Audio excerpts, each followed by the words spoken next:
Oh, hello. I'm Ross Montgomery, and today I'm going to be reading to you from my latest book, Christmas Dinner of Souls. If you've got your own copy, you can follow along. Otherwise, if you're feeling brave enough, close your eyes and listen as I tell you about Lewis and his visit to Souls College one fateful Christmas Eve.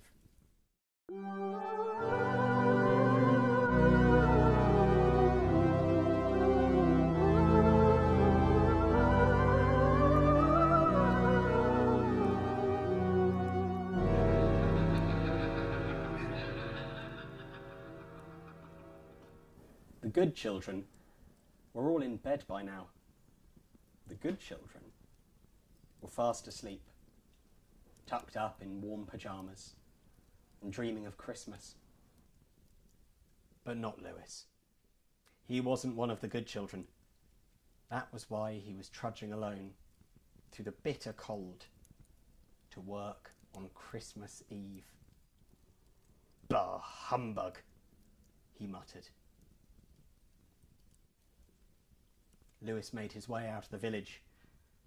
Every doorway twinkled with fairy lights. Every window pane glowed with the warmth of a family fireplace. Lewis could see parents cuddled up inside on sofas, mantelpieces hung with stockings, children peeking hopefully down through the banisters. Every house was a Christmas box, full of wonders. And then there was Souls College. It sat on the tallest hill beside the village. It was an ancient building, grim as a scorched fireplace. It glowered over the rooftops like a crow on a fence post. That was where Lewis was going to be spending his Christmas Eve. Stupid college, he moaned. Stupid mum. Stupid dean. It hadn't been Lewis's idea to throw stones through the college windows. But as usual, he was the only one who got caught. The rest of his gang had scattered when the guards appeared, leaving Lewis to take the rap by himself. No one had expected there to be anyone inside Souls College. After all, it was the day before Christmas. The few students who still attended the crumbling old building should have left for the holidays ages ago. The guards had dragged Lewis by the scruff of the neck through long winding corridors to the office of the dean, the head of Souls College. He was a thin spike of a man who looked exactly like the building he sat in. Cold, dark, and barren. He had taken Lewis in with a long, silent look and smiled. Lewis had expected him to shout, but he didn't. It was much, much worse than that.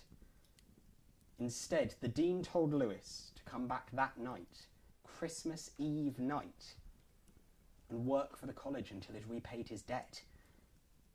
Lewis had begged his mother to say something, but to his dismay, she had agreed with the dean. "Serves you right for spending all of your time with those horrid friends of yours. You'll have to make a choice one day, Lewis. Do you want to be good, or do you want to be bad?" Lewis reached the forest that surrounded Souls College and gazed into the trees. It was dark inside. Very dark. The air was as still as a snow globe, and the ground sparkled with frost. The trees almost seemed to glow in the moonlight. Lewis took one final look at the village behind him. The old church steeple stood cold and grey on the horizon. The clock on the bell tower read 11:30. Almost Christmas Day. Lewis trudged up the hill, his breath curling out between his teeth and fingers. He had to admit that being asked to come to the college in the middle of the night seemed, well, a little strange. But then everything about Sol's College was strange. It had once been the best university in the country, but that was hundreds of years ago. Over the years, the students had dwindled, and the building had darkened and decayed. Hardly anyone went there anymore. No one even knew what went on inside. There were rumours, of course. Everyone at school had been talking about it for years. On Christmas Eve, when Sol's College closed and all the lights went out, something about it changed. It was as if the building suddenly came alive. Those who were brave enough to stay up late and watch it, at least those who said they did, whispered about seeing shadows at the windows. They even said that if you listened carefully enough, you could hear voices coming from inside. No, not just voices. Screams. Lewis shivered and wrapped his coat tight around himself. Come on, it's Christmas Eve. Nothing bad can ever happen on Christmas Eve. Family, warm socks, eggnog. The hill crested, and Sol's College rose out of the ground like a gravestone. Lewis gulped. The building seemed somehow bigger than he remembered. It was surrounded by black metal gates and a high spiked fence. There was a wooden model of Father Christmas on the roof, but it didn't seem particularly cheerful. In fact, from where Lewis was standing, it almost seemed like it was leering down at him with a malevolent grin on its face. Hello? He called out. His voice went into the cold night air, and it didn't come back. It was as if the darkness ate it. Lewis tugged at his scarf nervously. It's Christmas Eve, he repeated. Nothing bad can happen on Christmas Eve. He stepped bravely through the gates and made his way to the dining hall, just as the Dean had told him to. It was big and cold and empty inside. There was a fire at one end that gave no warmth, and a high ceiling lost to darkness. The walls hung with heavy tapestries. In the centre of the room was a long dining table, set for 50 guests. So that was it. The college was holding a dinner. Lewis was going to work as a serving boy. But it didn't look like a dinner was about to start any time soon, especially not a Christmas one. No one could be festive in a room as cold and miserable as this. The only sign it was Christmas at all was the scraggly tree beside the fireplace, decorated with a sorry string of tinsel and 7 sad baubles. Lewis gazed at the enormous portrait hanging above the mantelpiece. It was the only part of the room that was warm and friendly. Lewis knew the man in the painting. Everyone in the village did. It was Lord Kavanagh, the man who had built Sol's College hundreds of years ago. He had been much loved in his time, and it was easy to see why. He had a warm, kind face, with a thick beard and a smile that reached his eyes. Lewis felt safer just looking at him.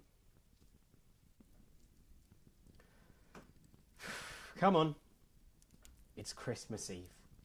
Nothing bad can ever happen on Christmas Eve.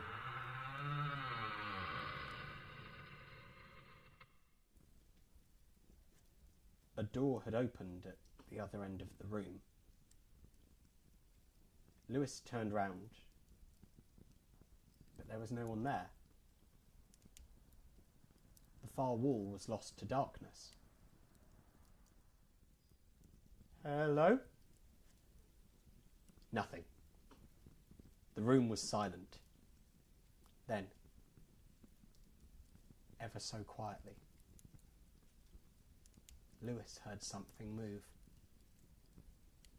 The steady scrape of dead feet on flagstones, one after the other. They grew out of the darkness, getting closer. Then,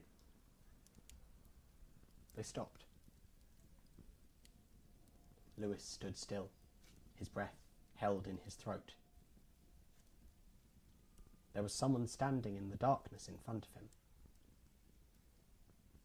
Lewis couldn't see their face, but he could make out their shape. They were hunched double, as if they were in terrible pain. Their chest swelled and shuddered with every breath. "What are you doing here?"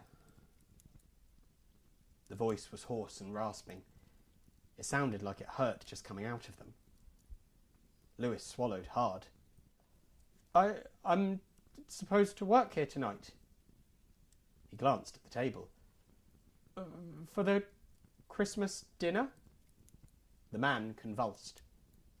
He gave a high, hacking cough that was almost a laugh, then stepped into the firelight. Lewis could finally see his face. But it wasn't a face. The man had no lips. He had no eyelids. His skin was like cold, cooked meat, packed into clumps against his skull. He wore ragged overalls, streaked with blood and grease, and on top of his head was a high, white chef's hat. "Like Christmas, do you, boy?" Lewis didn't answer. He couldn't speak. There was nothing he could do, nothing except stand frozen to the spot in terror. The cook came slouching out the darkness, his red eyes boggling in their lidless sockets. "I said, do you like Christmas?" Lewis had no idea what the cook wanted, but he had a sickening feeling that something terrible would happen if he didn't do everything he asked. He nodded frantically. "Good," said the cook. "Then listen to everything I say.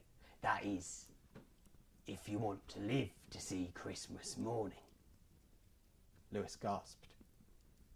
The cook leaned in close enough for Lewis to smell the years of cooking which clung to him like ghosts. "They're coming, boy. They'll be here any minute. Don't talk to them. Don't speak at all if you can help it. And for pity's sake, boy, don't make them angry." Lewis's mind reeled. "Them? What do you mean, them?" Outside, a smash of glass. Lewis spun round. The building wasn't empty anymore. Oh no. It was surrounded. He could hear things moving towards the dining room on all sides, growing louder, getting closer. Crashes, bangs, wheels on gravel. Lewis could hear voices too, but they sounded like screams. "Get ready, boy," said the cook. "Our guests have arrived."